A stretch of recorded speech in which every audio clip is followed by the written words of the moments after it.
So, hi friends.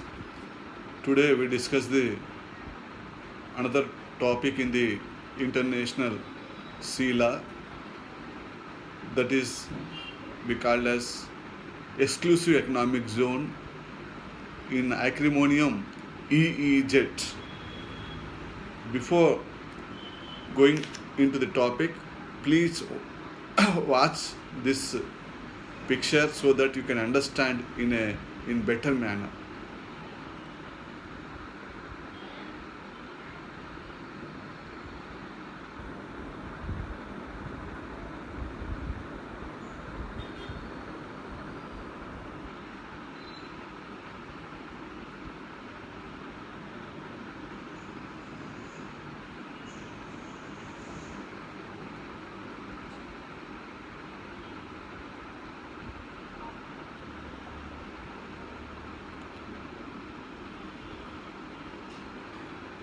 So this picture is providing reflecting the zones of the sea. As you well know that the sea is divided into three broad zones.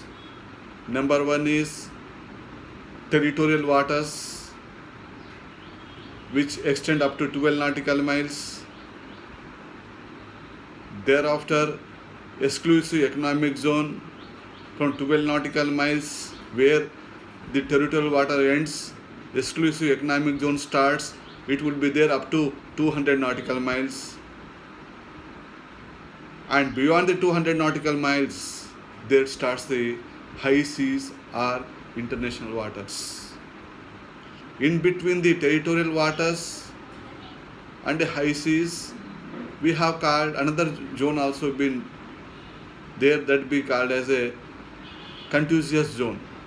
From when the territorial waters ends by 12 nautical miles, the contiguous zone also starts. It will be extends up to another 12 nautical miles. From the baseline, it is a 24 nautical miles. But exclusive economic zone is concerned, which is from baseline from 12 nautical mile ends, then it will start. So, as you know that because of the abundant resources are available in the sea, the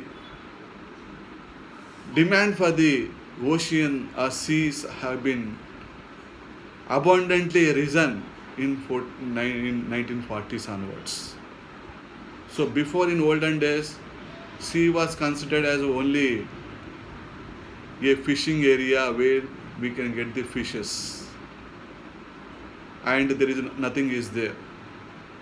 And going into the sea also very difficult process and also expensive process. But that concept has been got a tremendous change after 1940s because of the number of reasons.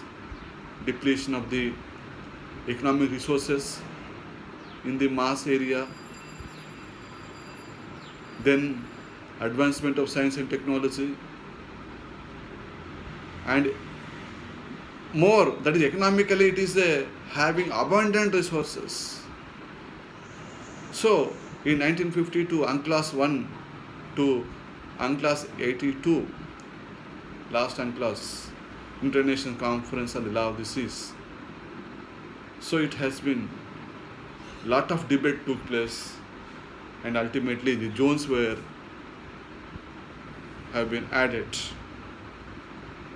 But exclusive economic zone means a zone, as name itself is indicating, exclusive economic zone. The zone exclusively belong to coastal state. From baseline, it starts from the baseline. It will be there after territorial waters. There again it starts 200 nautical miles.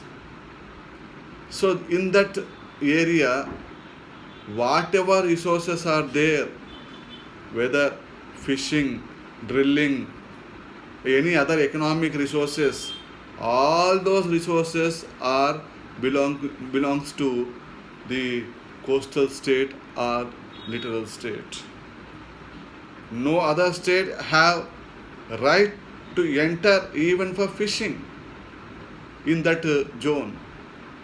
If they want to do any sort of activities in that exclusive economic zone, they have to get the permission of the coastal state. Without that, they cannot. So in this one more aspect we have to lay emphasis that mostly the zones are covered in the continental shelves.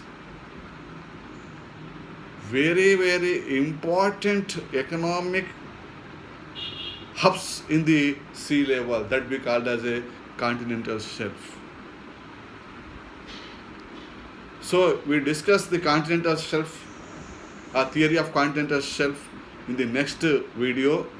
But exclusive economic zones are concerned, as name itself is indicating, that the zones belongs to exclusively to the littoral state or to coastal state.